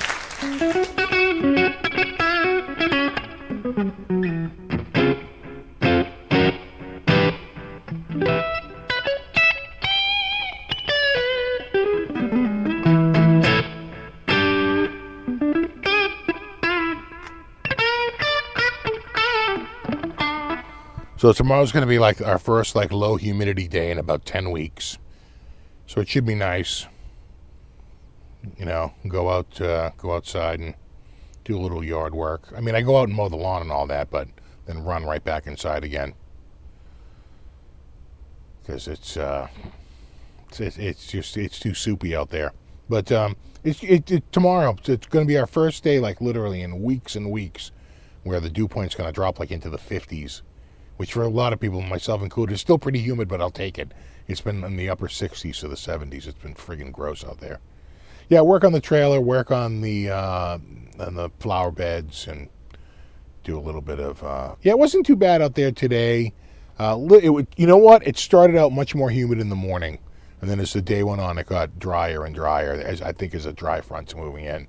But it's only going to be here for like 24 hours or so, maybe 48 hours, and then... it's right back, and we're going to have a heat wave later in the week, and it's going to get all muggy again. So, man, that's why I hide in the basement. It was nice on Long Island, yeah.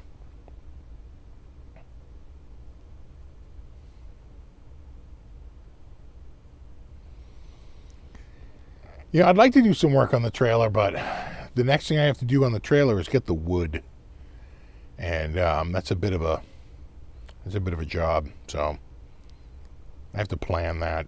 A lot of planning involved.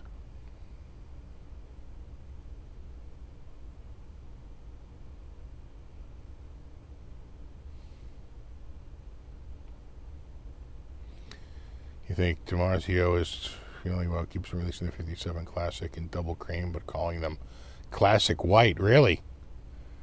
Well, could be a problem. DiMarzio, and it was recently affirmed, owns the, because someone challenged it and wound up folding and walking away. Because it's just so old and so established, it's hard to, right? And they have incontestability at this point. But it is a, I forget what they call that. It's like an assertive right. You have to assert the right to keep it. Right? The onus is on the owner to do something. So they're kind of like, they kind of have to if there's a cream, but it's a matter of degree. And they own a very small, it's a very narrow trademark. It's double bobbin with slugs, in screws, round. So blades seem to get around it. P90s can get around it. Single coils can get around it. But double bobbin with pole pieces, and screws, slugs and screws. DiMarzio probably does have a case.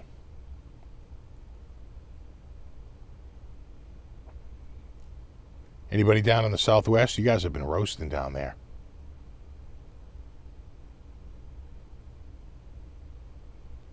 What's it about to do a project on the front of your roof?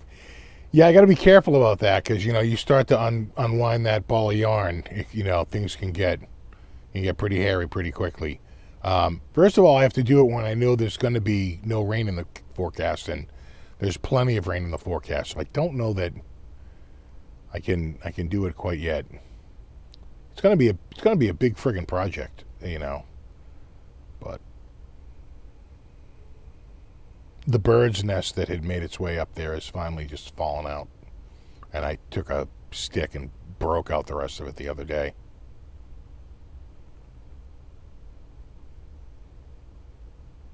Yes, with the slugs and the screws and the slug screws.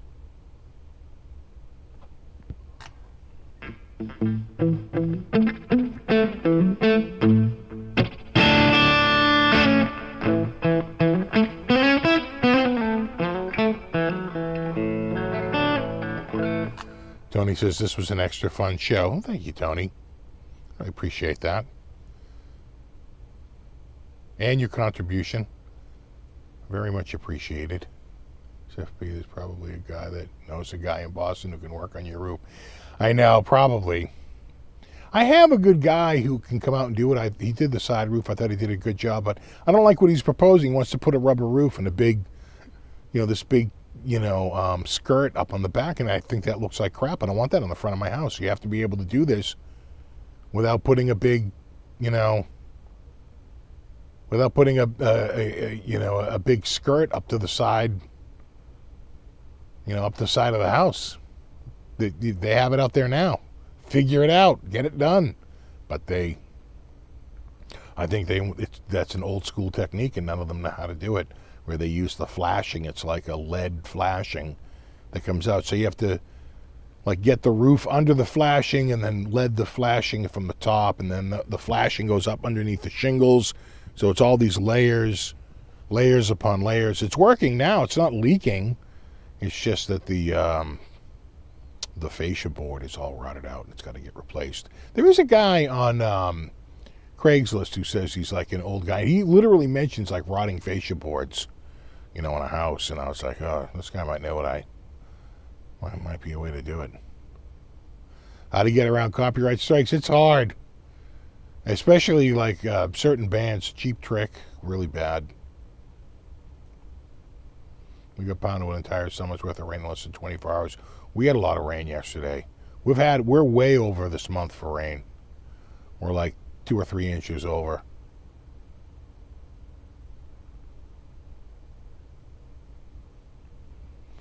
I know, considering the moped accident, I know. Don't get on the roof. I wouldn't. I'd put like, so that's the other thing, is like, it's, you know, it's about 15 feet off the ground. And so what I'd prefer to do is set up staging. Right? Just put staging on that whole side. That way you can go up there and walk up and down the whole length of it. And I don't want to put a ladder up there. I don't even want to lean a ladder up against the side of that. It's like I just want to put staging up and go up there and work on it. And I have this, my house has this very intricate dental molding that is not rotted. And quite frankly, I really want to save that dental molding. So that's got to get cut out from the top of it and removed, and then just put the rest in, and then put that dental molding back up again. That dental molding would be ridiculously expensive if I had to buy that again. It's like, probably, Jesus, 722 and another 714, 20, about 35 linear feet. Yeah, a little scaffolding, around the outside on the ground. You climb up the scaffolding, and then, you're next to the. That's how they usually do big projects. They encase it in scaffolding.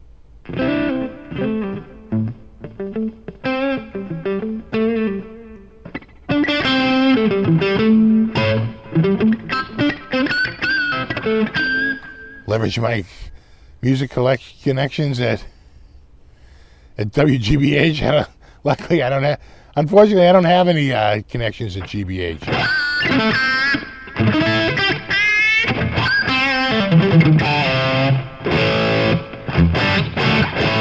Have a good one, Joe. I'm going to be wrapping up here soon.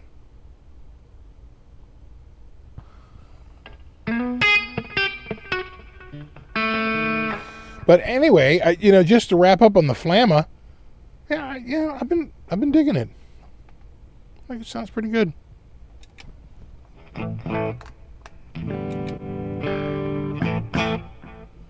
What's that one down in the very beginning? Yeah.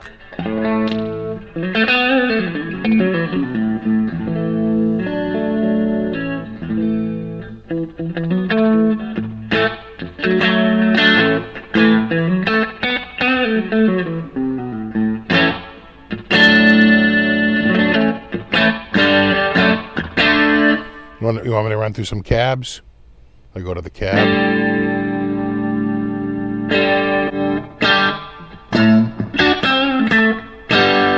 There's a different, that's a 112. That's a different 112.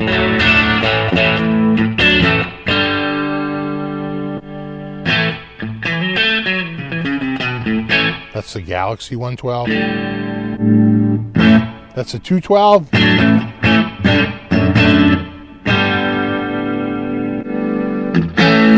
Different 212.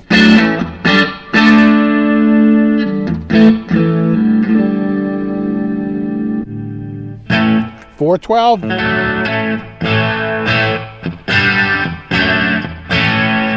Interesting. It's like overdriving the amp. Fryman 112.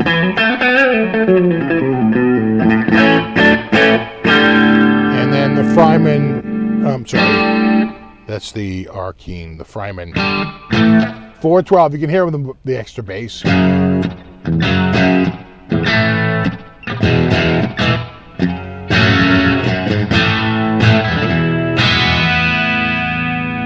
But I think it was is it the Bass Guy 410?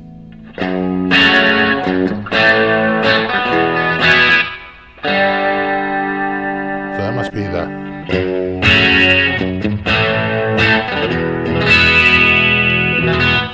Anyway, there was a few. And so on. And so on. All right, dudes. Well, it's 9:01. I should call it a night.